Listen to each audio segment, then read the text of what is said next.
We're less than a week out from Super Rugby Pacific and pre-season results have never mattered more. Who can stop the mighty New South Wales Waratahs? That's right, round one kicks off next Friday and Aussie rugby fans can begin to ask themselves, when will the Queensland Reds win another semi-final match? There's two Aussie derbies to preview, plus a stack of extra footy to chew through with Perth Sevens, Super Rugby Next Gen, and a World Cup draw with some big contentious calls. Welcome back to the Scrumbags Rugby Podcast. Let's get into it. Hearing from the crowds that you're tough as woodpecker. Apologising for kicking a drop goal. Jorgensen, Max Jorgensen, no, he didn't! Oh my goodness me! Rock's there, Rock! He's got the record! Tom Wright, just too good! This is ecstasy for Wallabies fans! Welcome back to the Scrumbags Rugby Podcast. Lachie, it's about midday, 8th of February as we hit record. Super Rugby starts on Friday. How excited are you? Oh, Mitch, you've got me fizzed already with the opener. You can see we're already repping, if you're watching on video, we're repping our state colours, Reds, polos, Tahs, jerseys. No, all logic has gone out the window at this point. It's all state bias. It's all blinkers on. And I can't wait because this time next week, we'll be talking about round one, two massive Aussie derbies, and probably the most excited I've been for Super Rugby Pacific in a long time. It feels really competitive, at least for some teams like the Tahs and the Force to keep winning everything. But it's just an exciting time. It's the start of the season and there's hope for everyone at this point of the year, Mitch. Yeah, I think one thing we should say at this point of the podcast early on for those that are tuning in that this is the derby, the podcast rivalry round. It is New South Wales, my beloved Waratahs, up against Lachie's Queensland Reds. But not only is this a big event for the Scrumbags Rugby Podcast, but this has massive ramifications for Australian rugby. If we're sitting here next week talking about the Waratahs 60, 70, 80-point thrashing of the Queensland Reds with Les Kiss taking over the reign of the Wallabies later in the year, I mean, there's going to be egg on the face at RA. There would be. There'll be egg on my face. I'm the one who's tipped the Reds to finish top of the Aussies and the Tahs to finish bottom, and I'm just rapidly starting to wind that back in over the course of every episode. But you got to remember, Mitch, the Tahs haven't beaten the Reds in Super Rugby since 2023. So runs on the board stuff when it matters, the Reds have delivered in the past 4 Super Rugby games, and you just can't hold a candle to that. You've forgotten what beer tastes like out of the Tempo Cup. So let's just wait and see Friday the 13th who's going to be the lucky one when Derby footy comes to Allianz. Are you going to be there? Oh, I'll be there. There's no way that I miss when the Queensland Reds come to town. It's one thing to get a victory in pre-season, but to get a victory in round one against the old enemy, there's nothing better. So you could not keep me away from Allianz on Friday afternoon, Friday evening. So much looking forward to it. But Lachie, there is so much going on in the world of rugby at the moment. It's not just New South Wales Waratahs versus Queensland Reds. We also have the Brumbies playing the Western Force in the opening round of Super Rugby Pacific. We've got Perth Sevens that is actually playing as we speak. We've got Next Gen Super Rugby happening over the weekend. You were on the call yesterday for the Waratahs pumping the Western Force. That's and we've brutal. had some massive World Cup news that has come out with the official announcement of the fixtures and the who's play who, where, when, all of those things that we'll get through. One thing that I do want to just shout out at this point, if you're not subscribed to the podcast, you might have missed what we did for our extra time content last week that came out on Wednesday, which was our Media Blitz Day with the Western Force. If you haven't listened to that, I would highly, highly encourage you to go and do that. It's available on Patreon. It's available on YouTube. It's available on podcast platform as well. It's probably a little bit more engaging to watch it on YouTube if you do have the time and the availability to do so, because Lachie sat down with Curtly Beale, Matt Greeley, Nick Champion de Crepney, and Ben Donaldson at the Western Force. And it goes for a good hour and a bit, that podcast. So there's some really, really good content covered there. And if you're not subscribed, do make sure you do so, because this week we've got the Brumbies episode coming up, which is very similar. So again, we've got Alan Alatoa, Bob Valentini, Tom Wright, Billy Pollard. Is there anyone else I've forgotten? Yeah, Corey Toole jumped on as well, Yep. and that's going to be heading straight to you as extra time. And that's kind of why we wanted to start extra time, right, Mitch? It's another avenue for people to tune in, maybe get something a little different to the content that they usually are able to access, on their socials, through Stan. We want to try and break down the barrier between fan and club and player. And extra time and these media days with the Brumbies and the Force are a really great way for, not just for us to be able to see what it's kind of like in that inner workings and in that inner circle, but also bring that to rugby fans who are dying and crying for content. Like we see so much in Aussie rules, in cricket, in league, where content creators get amazing access, and we want to try and replicate that in union. So by jumping on YouTube, jumping on Patreon, and supporting Scrumbags and supporting independent Aussie content, we're actually going to try and push that along and give you the best possible access into what is a massive couple of years in Australian rugby. Yeah, very well said. So make sure you do get on there, support that. Not only do we have, so where can you find the Scrumbags Rugby Podcast in 2026? We're on everything, really. Everything is a pulse. We're there. So we're on Instagram, we're on X, we're on all your podcast platforms, we're on YouTube. We've also just started a TikTok as well. So if you are on that platform, you like to watch Lachie do little TikTok dances, make sure you subscribe, because there's no one better at shaking their butt in Australian rugby than Lachie Gray. So do get on there, follow us on there. We have Super Rugby Fantasy as well. Unfortunately, the official Super Rugby platform tipping isn't being run again by Sanzar in 2026. So we're still working out what we do with that, whether we shift to Super Brew, if we even bother running that this year. Let us know if you want a Super Rugby, if you want a Scrumbags Rugby tipping competition in 2026. Let us know. And we can start that up. So you can hit us up on all of those platforms I just highlighted. I'll tell you what, the fantasy's looking good too. We're currently number 6 across all that Super Rugby fantasy. We're the 6th largest league. We've got over 330 players. So we've got a long way to catch up to people up the top with 1,000, 2,000, 3,000. But we're pulling our own. We're doing pretty well for a little Aussie battler pair. So jump on if you're interested in fantasy. If you want to give it a crack, you can head to the link in our bio on the socials, especially Instagram, where we do most of our work, and jump across to the Scrumbags Fantasy League and have a crack, because, week 1, where are we, 5 days out from the footy kicking off? I think it's Highlanders Crusaders, and then it's the big derby. So we are so close. We're within touching distance of Super Rugby Pacific, Mitch. I can't wait. We'll very quickly get into content very, very shortly. There's one little bit of breaking news that has just come through, and I'm keen to get Lockie's thoughts on it. So the New South Wales Waratahs has, as we speak, just announced their heritage jersey for 2026. I'm unsure yet if they're wearing this in the opening round. Lachie, I've just sent that through to you on on our WhatsApp. Pull it up. I'm keen to get your thoughts on how it looks. All right, let's have a peek at this. I'm excited. They're wearing these on Friday. Oh, that's clean. Okay, so we've gone back to the classic sky blue, even into the collar as well. So make sure you jump on Tahs socials. They've just dropped this now, picture with Max Jorgensen, Pete Samu, and Lawson Crichton. The standout feature of this, though, Mitch, is it's the original Waratahs logo. So it's not the traditionalized, more stylized one, rather that they've got with the rugby ball and the flower. It is the original Waratahs flower with the green leaves at the bottom, white circle. That's a good-looking jersey. I got to give it to him. That's a good kit to be rolling out against the old enemy on Friday. Be interesting to see whether the Queensland Reds follow suit and announce something later in the week for that derby. So, yeah, keep your eyes posted. Just a little bit of breaking news that we like to cover as we record on. I like that. Well done, Mitch. But let's get into the content, because we've been going for like 7 minutes, 8 minutes now, and we haven't even talked about what's happening in the world of rugby. And where else better to start than the New South Wales Waratahs in 2026 as an organisation, unbeaten so far this season. They continue their winning ways in their trial match against the ACT Brumbies last Thursday, and they took the win. It was very tight at the end there, 50-48 to the New South Wales Waratahs down there in Canberra. What are your thoughts on this game, Lachie, and does anyone know how to tackle? It doesn't look like it. When you roll out a full-time score like that, what did it finish up as, 50-48? Yeah, nearly hit 100. It's crazy stuff, more than a point a minute. I think we saw 9 lead changes. And in fairness, I actually thought the Brumbies had it in the bank with 10 minutes to go. They're up 48-38.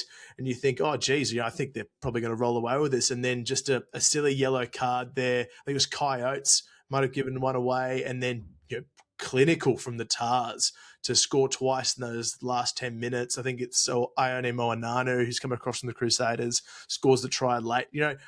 Trial footy is a funny thing. We often gas up and joke about teams thumping each other. You had a good crack at the Reds and fairly after smacking them at Ballymore, but to see a side push late in the last 10 minutes of their last trial like the Tahs did, it's good signs. It's positive signs for them, and I think we certainly saw a lot more from the Brumbies too. So much better performances from both, and for me, I think the standout's probably that first try, Mitch. That was incredible seeing Max Jorgensen take it 80 metres and set up Charlie Gamble. Yeah, look, we spoke about Maxi Jorgensen last week as he recommits to Australian rugby for 5 years, and the type of player that he is. I was talking last week about his ability to score from nothing. Like, he's good for 1 or 2 tries a game out of absolutely nothing. And his first touch in this trial game, he must have been listening because he proved me completely right. That was an incredible performance from him to take the ball from deep within his own 22 and to run nearly full field. And then I think it was Charlie Gamble that actually ended up finishing it off for him. But the way that he got away around 3 or 4 different Brumbies defenders and then full field run, incredible. Like, it's really exciting to see the form that he's in and that he's carrying that through into 2026, and just touch wood that he can stay fit, because he's a player that Australian rugby needs to be playing his big minutes in 2026, 2027 in the lead up to that home World Cup.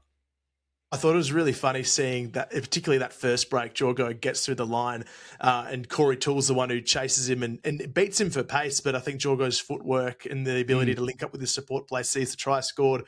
If you head over to Extra Time later this week and you have our Brumbies chats, we talk a bit with Corey Toole about who's quicker out of Toole and Jorgensen. So it was fantastic to see that actually brought to life and realised in a trial match. I couldn't believe my eyes. It's like a little prediction gone well for us. But yeah, outside of that, I think that the Tahs showed good grit. The Brumbies were streets ahead of where they were against the Force. They were really off the pace in that first trial over in Perth. And I thought the battle, particularly in the back row, Charlie Cale versus Pete Samu, that was really exciting when you look at it, particularly through an international lens.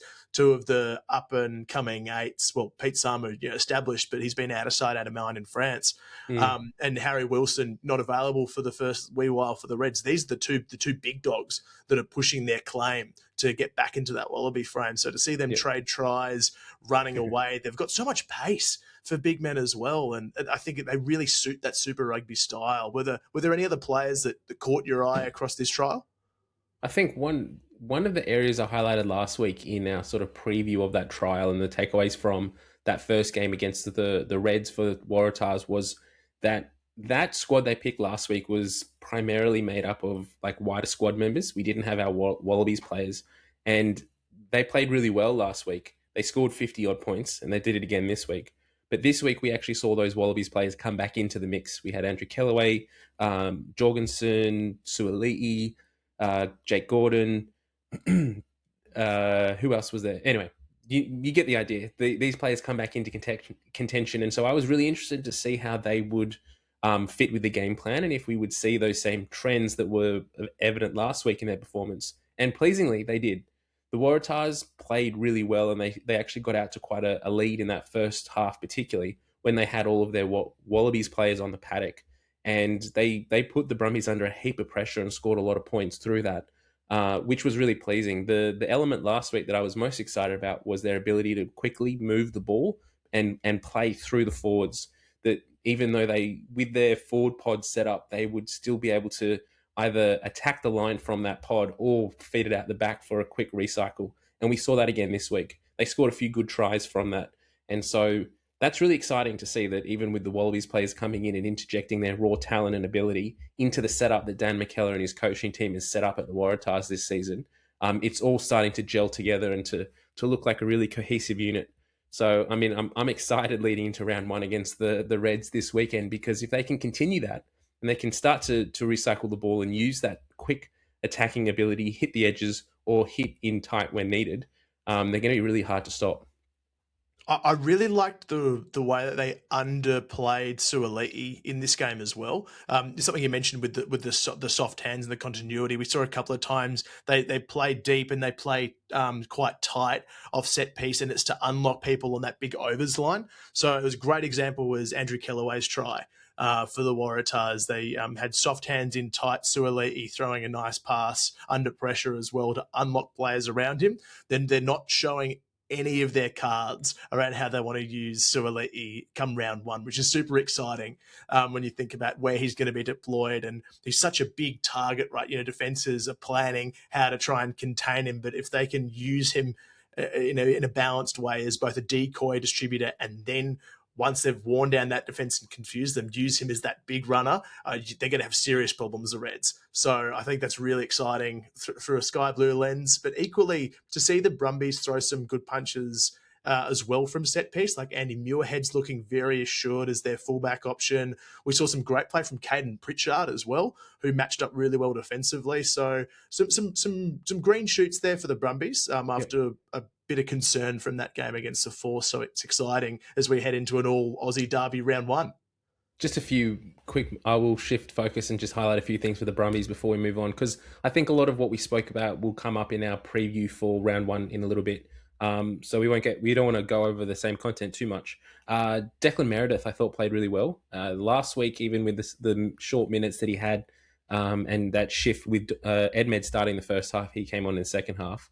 That try that he set up where he kicks it 22-22, that was phenomenal. I haven't seen a fly half Monster or kick. anyone in Australian rugby kick a ball like that other than Reece Hodge in the last 10, 15 years. So that's a really exciting talent that he's freakish and can do stuff like that. But he looked more composed this week. He looked a little bit more sure of himself. I think having the other Wallabies players around him gives him that confidence. Ryan Lonergan, particularly on his inside, you could see that he was a bit more confident in attacking the line and a little bit more sure of when to attack the line or when to play out the back. That last week the week before against the Force, he just looked that little bit more unsure of what his role was. So that's promising for Brumbies fans. And also Charlie Cale scored 3 tries and hat-trick in this one. Just ridiculous. He's so fast. I think that's something we touched on before, but the pace of that bloke, especially for such a tall unit as well, he's a bit like Nick Frost, the way you can get such a big frame across the park so quickly. We know he's athletic, but it was a great performance. And it's a really good point from you on the impact of Ryan Lonergan around Meredith's performance. I think in that Force trial, he really struggled, Meredith, to combine with Thorne. So did Tane Edmed. But you bring back, Wallaby, you bring back someone with so much experience around the Brumbies setup, and it brought the best of Meredith's game. I'd be very surprised to see Tane start round one, given the performances we've seen over these past 2 trials, and the fact that Meredith's boot is such a weapon as well. Like we know that the Force have a dangerous back 3 come round one, and I think they're going to rely on Meredith's boot to make sure the ball goes long and out, because kicks like that, I mean, that was so awesome to see, and such a great use of the rules too. It really was. So let's keep going and we'll look at round 1 of Super Rugby Pacific. That does kick off in just a few days. I will let fans listening know that we don't have team lists at this point, so we're just speculating on who's available for selection. There are some big selection calls that come into contention in all of these games that we're going through, particularly the ones that jump to mind, Brumbies, particularly who plays fly half. Again, Queensland Reds, who plays fly half there. So I will just put that little caveat out there that we're not sure yet what that means. We might end up doing something on our socials a bit later in the week once we do know who is playing in those teams, if anything does change, whether we can swing each other's opinions or not. So do keep an eye on our socials as well to see our updated previews post-Wednesday. But kicking things off on Friday afternoon, we have the Highlanders hosting the Crusaders. That one is at Forsyth Bar down at Dunedin. Lachie, do you think the Highlanders are going to start their season of 2026 off with a win against the minor premiers last year?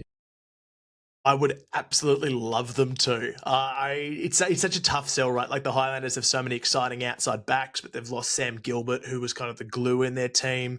But you set a light Caleb Tangitau, Timothy Tavatanawai, Radamatavuki Neepkins. I mean, there are so many exciting players there.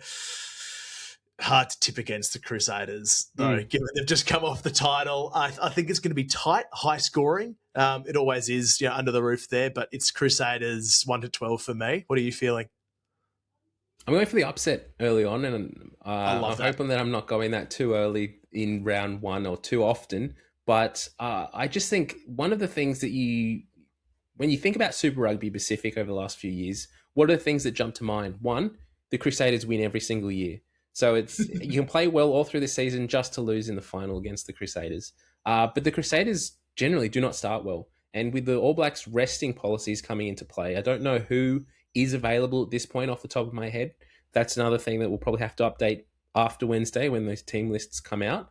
But I will not be surprised if the Highlanders sneak it by 1 or 2 points in this game.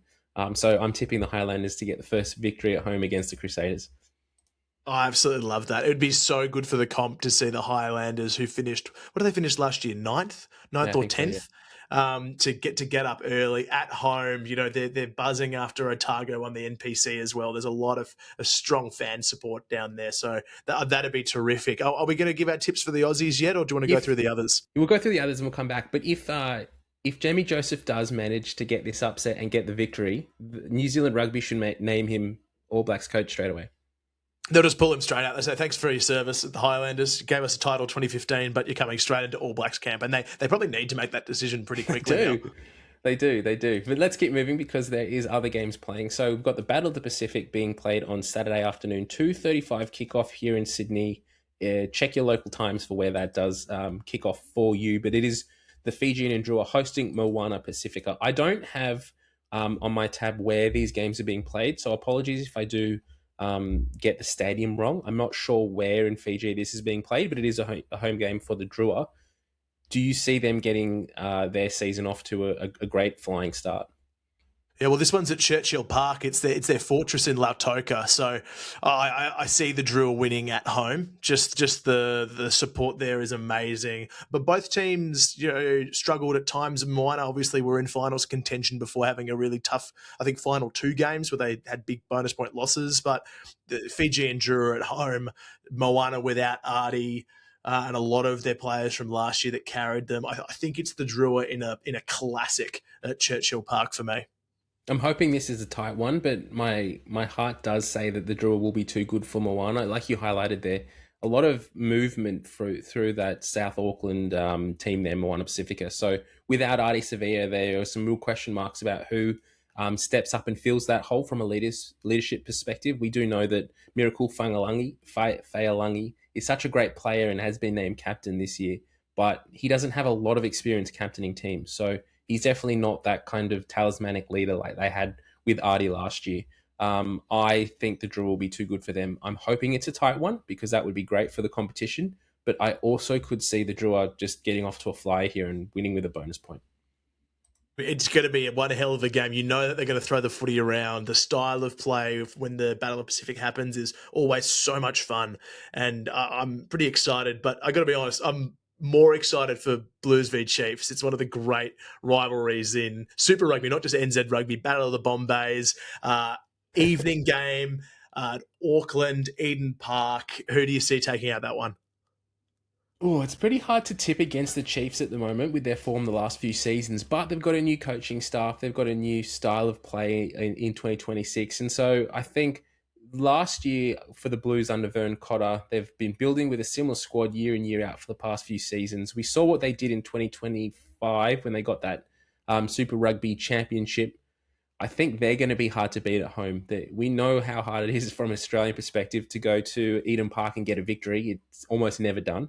And so the Chiefs have an uphill battle ahead of themselves to come to Eden Park and cause an upset. I don't think that they can't do it. Like we've seen the Chiefs the past few years get some massive wins on the road, but my head leans towards the Blues in this one.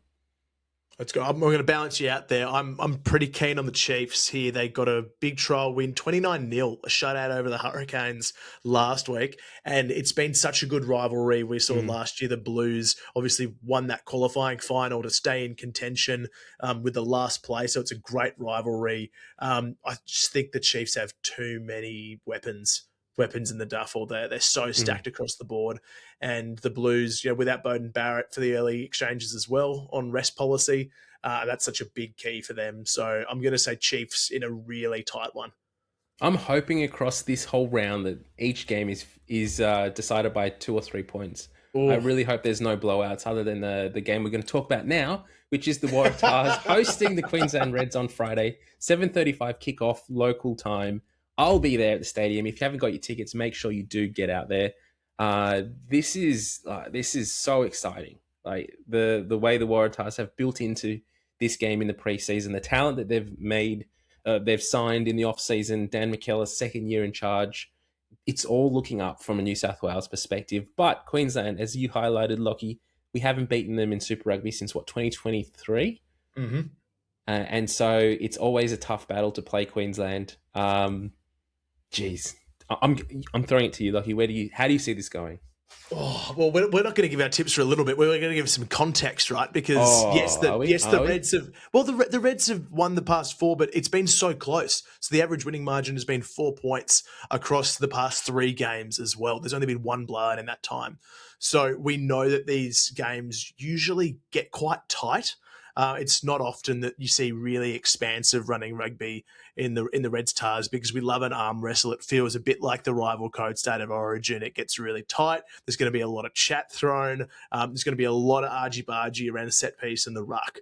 We know that particularly the rival locks and back rowers have had some transition between them. So expect some chat from the Angus Blythes of the world going back at their old teammates. Angus Scott Young probably won't get a run, but that's great rivalry there too. So I'm really keen on this in this game from a physical perspective, Mitch. I think that's what excites me the most because physically the Tahs absolutely thumped the Reds at Ballymore. They looked fitter, they looked bigger, they looked stronger, they went for longer.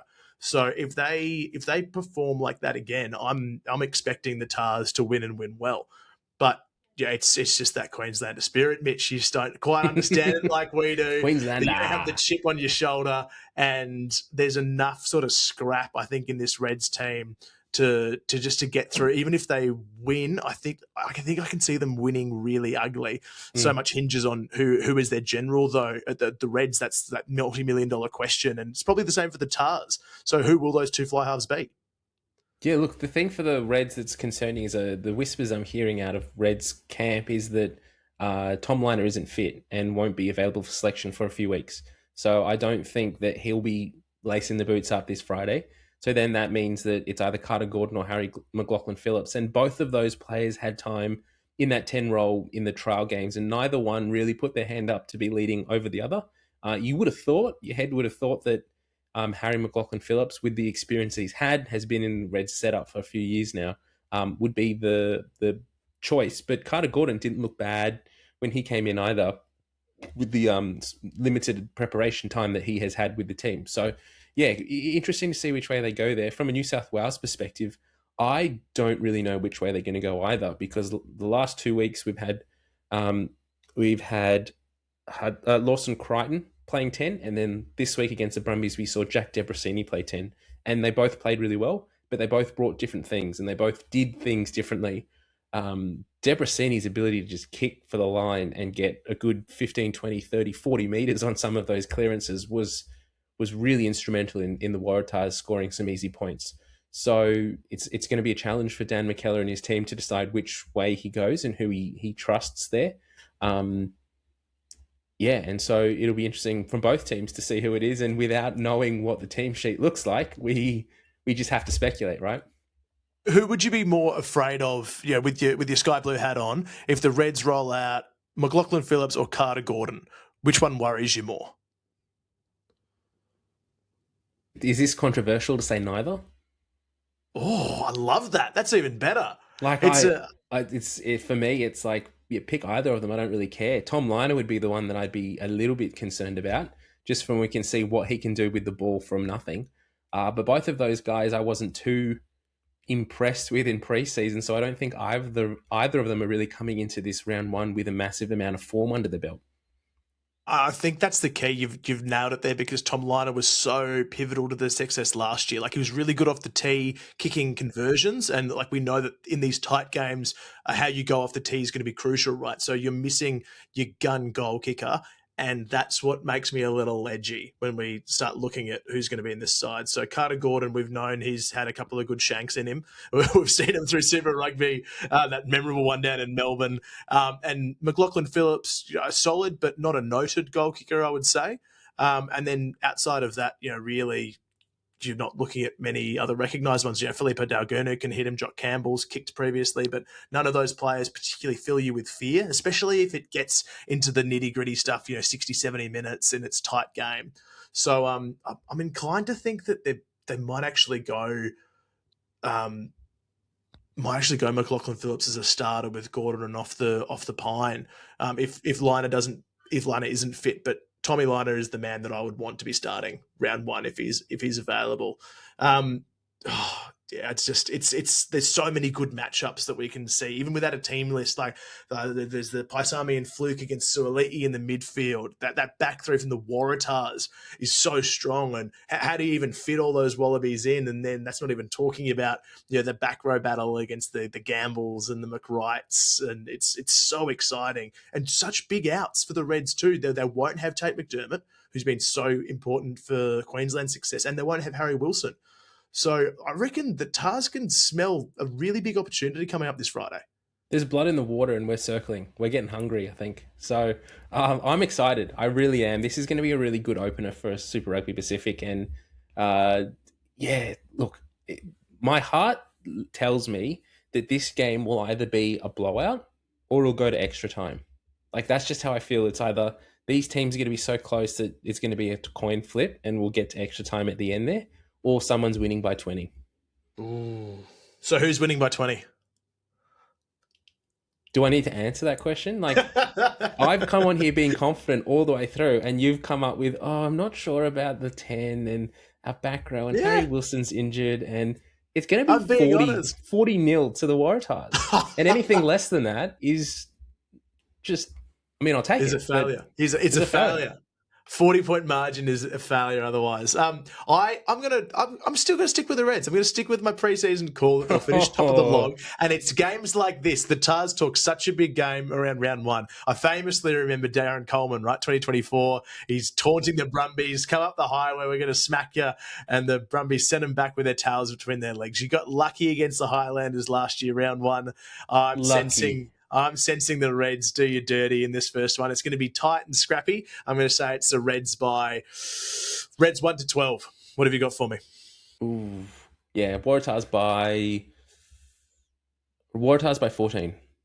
All right, I like it. No bias here. This is purely impartial. We're going straight down the line. Maybe we'll be able to look a bit more analytically at the Force and Brumbies. Oh, I hope so. So the Brumbies travel to Perth for their opening game of Super Rugby Pacific Saturday, the 14th of February. So that is on Valentine's Day. Make sure you get your wife or your partner some flowers to apologise for the fact that you're missing date night for this fixture. Yes. But this is a big game in of itself as well. The Western Force have come through their preseason like the Waratahs, undefeated. And they put a big score on the Brumbies a few weeks ago at home in Perth. The Brumbies are travelling.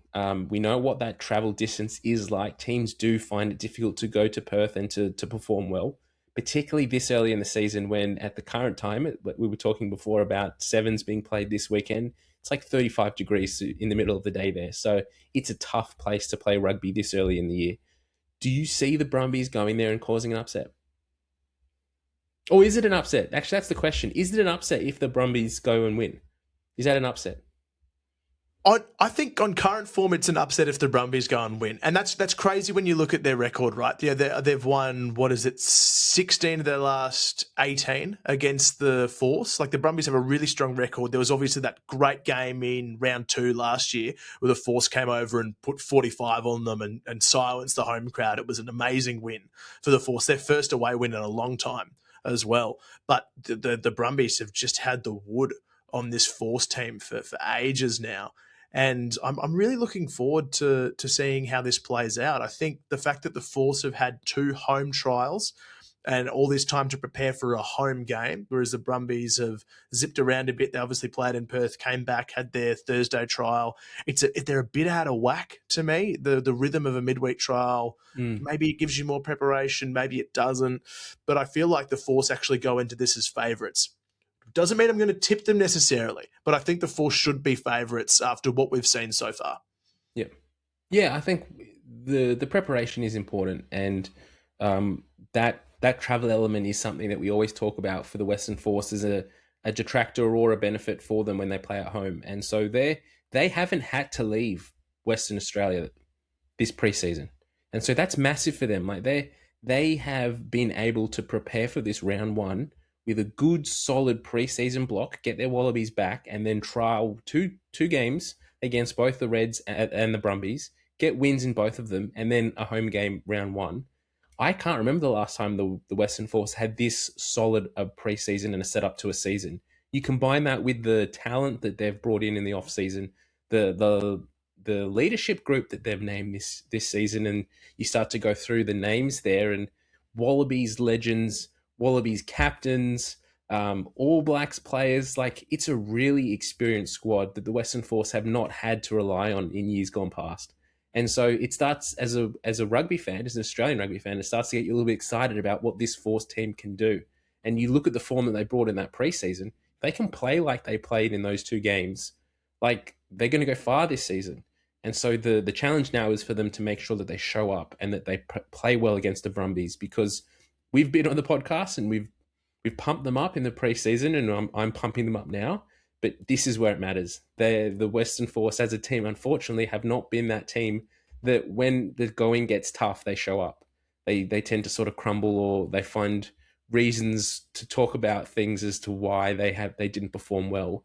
This is a really big test for them in 2026.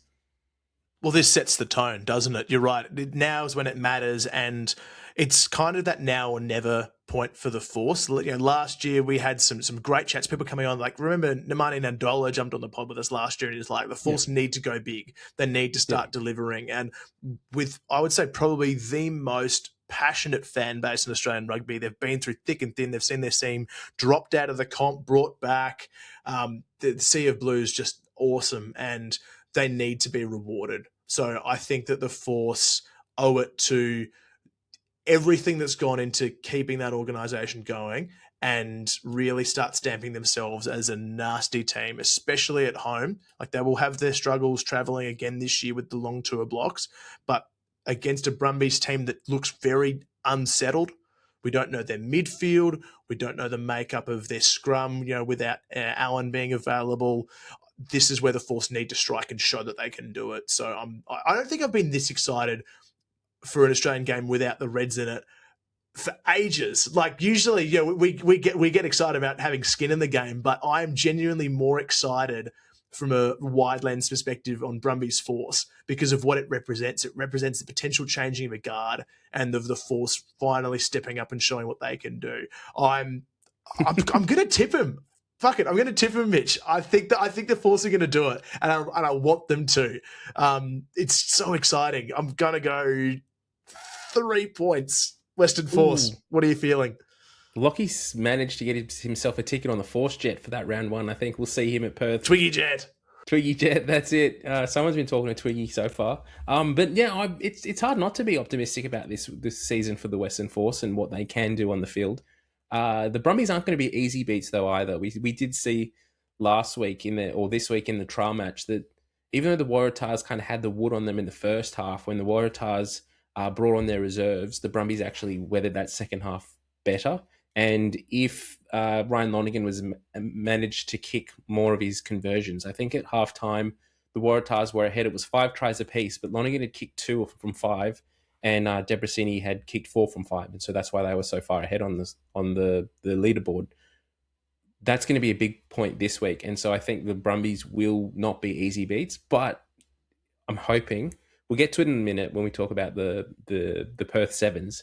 If there's a big crowd, and there should be, there's no reason why there shouldn't be. If they can, pack out HBF Park and get a really good crowd there for round one, I'm also tipping the Force. Again, 1 or 2 points as well. But do you reckon this is the game that could go to Super Point? Because I like you say as well, like I don't think the Brumbies are going to get pantsed by any means. I can see this being seesawing. They've got so much experience to draw on as well, even without the huge losses that they've had in the off season. I reckon we could see it because the Force are good for a Super Point. We saw them do it twice last year. Had a draw against the Canes, and then the Tahs beat them in the 90th minute. What a way that would be to open the round, open Super Rugby with two massive derbies that go down to the wire. It gets you fired up for the season ahead. It really does, and I hope it is. I hope it's not a pantsing from either side.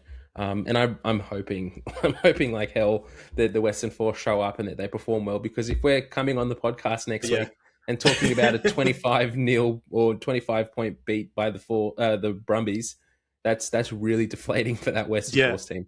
And it's so against the grain because the Brumbies have such a good record against the Force, and we're here going, Force easy. So we could be here with plenty of egg on our face next week.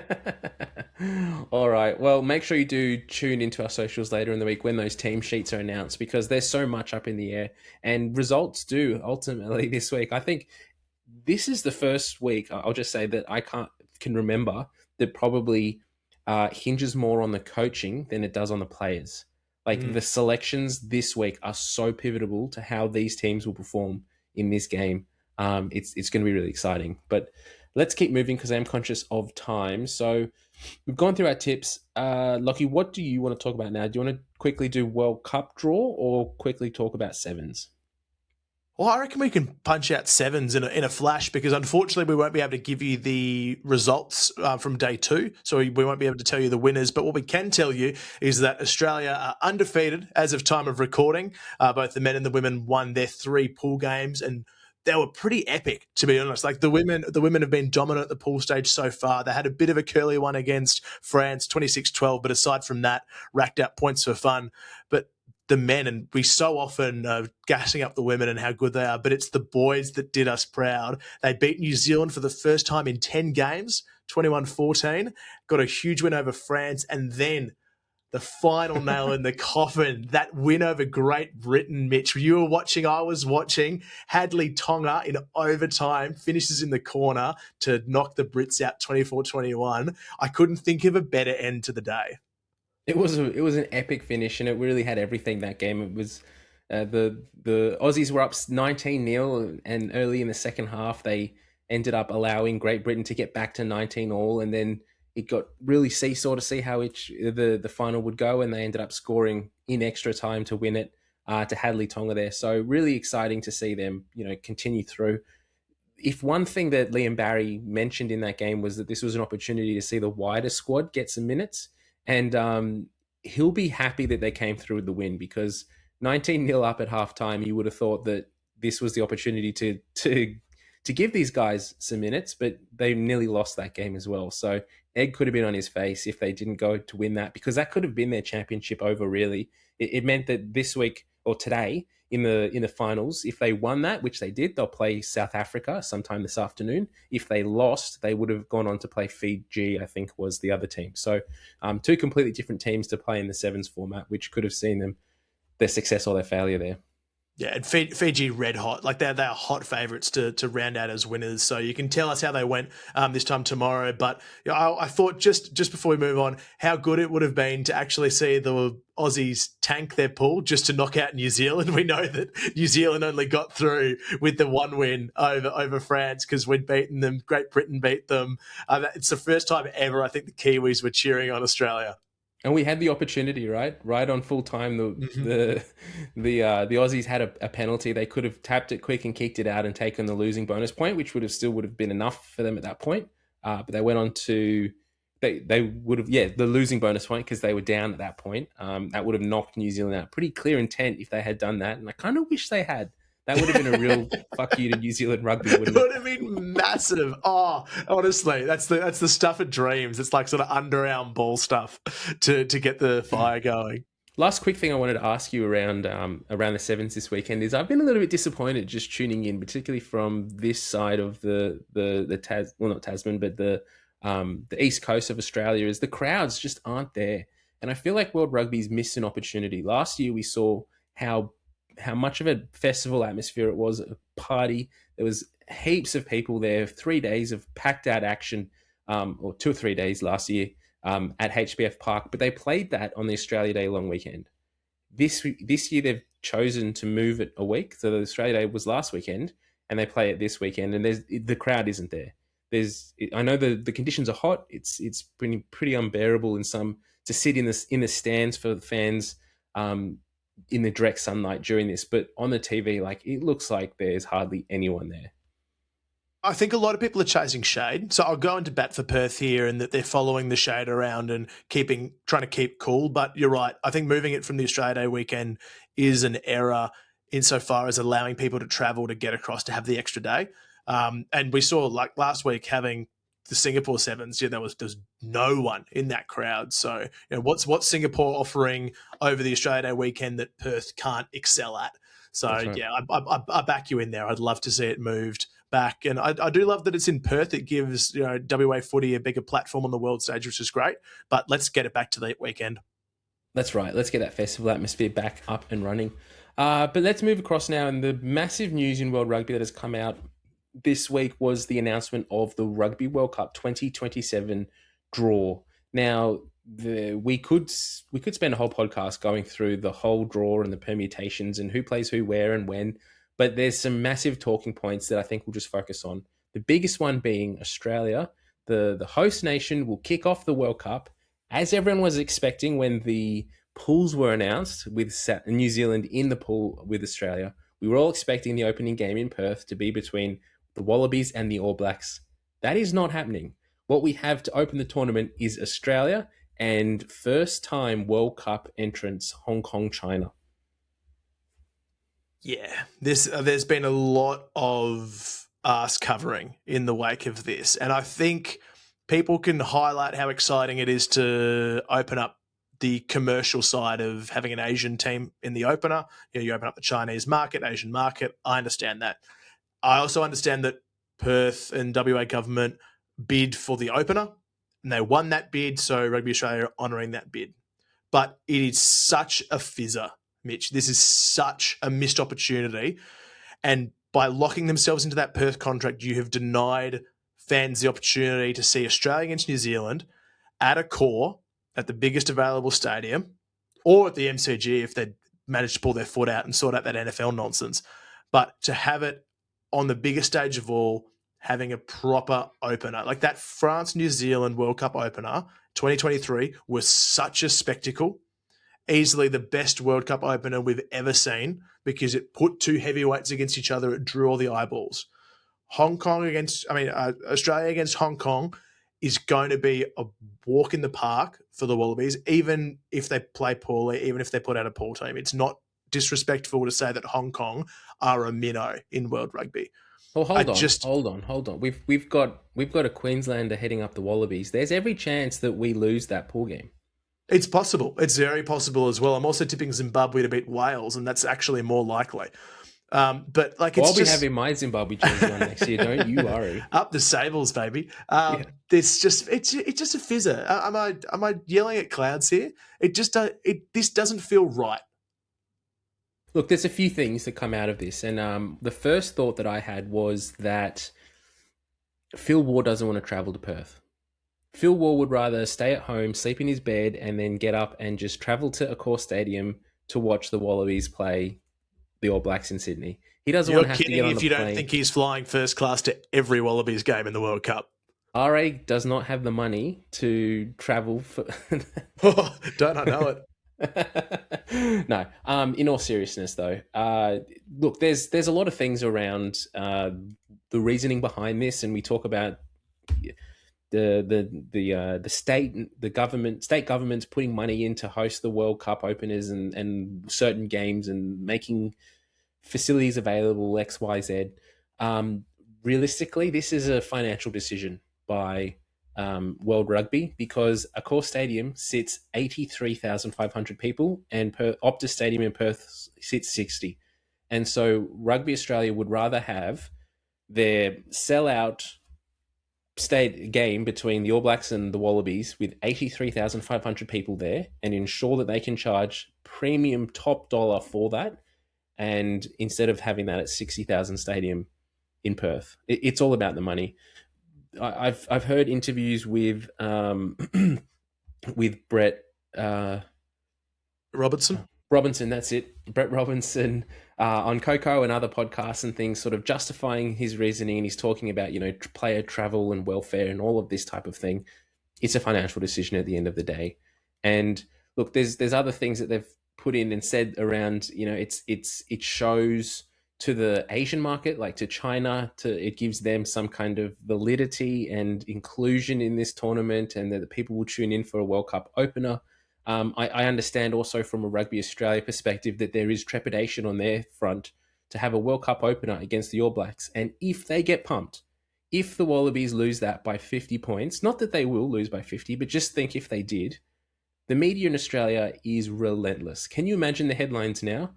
Wallabies lose World Cup opener, no chance of getting out of the pool. They're hopeless, rah, rah, rah, rah, rah. If we win 150-0 against Hong Kong, China, there's no articles written.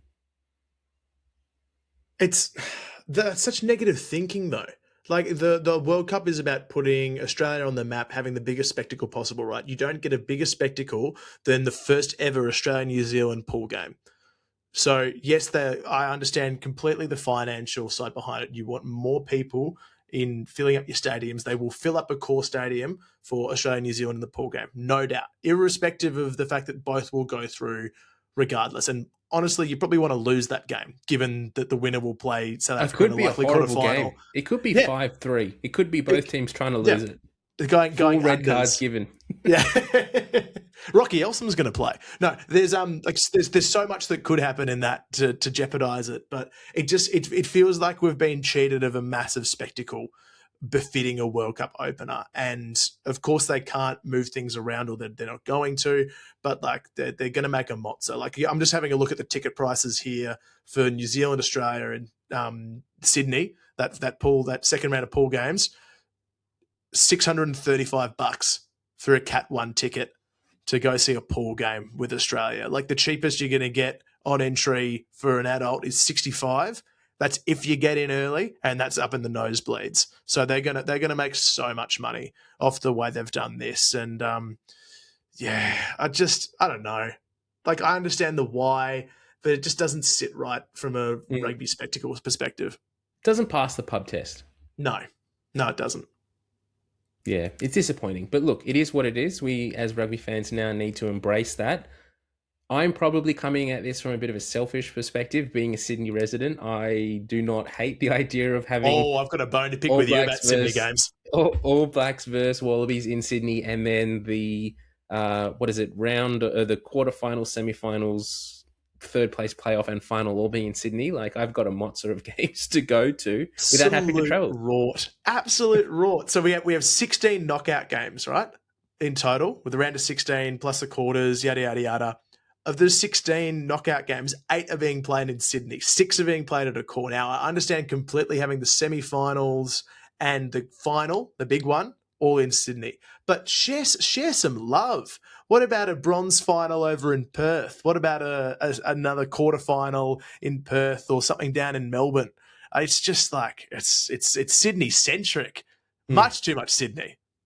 No, you can never have too much Sydney. Let's not get too ahead of ourselves here. This is a smart decision by World Rugby. They've done the best that they can.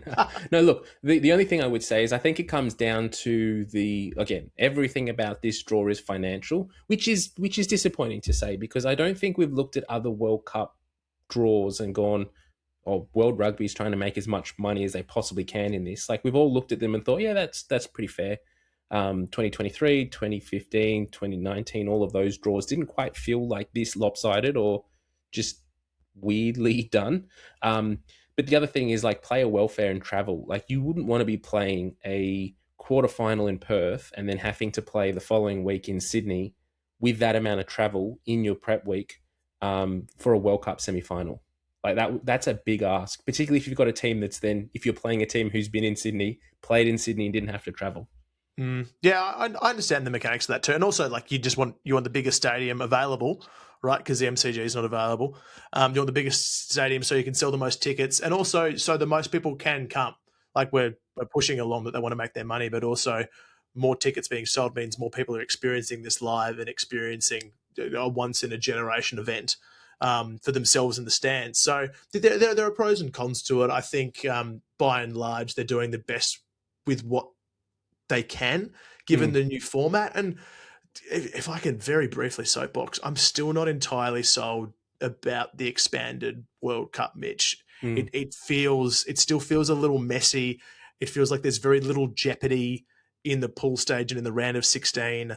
And we've got some teams that are probably going to get some really, really solid thumpings through the pool stage. Am I going rogue here? Any World Cup has to be questioned. Any draw that has New Zealand and South Africa potentially playing off in a semi-final, or is a quarterfinal? Quarterfinal. Yeah. Like that's true. That's a World Cup final and has been for the last 3 World Cups basically. Yeah. And to have that in a quarterfinal, it doesn't feel right.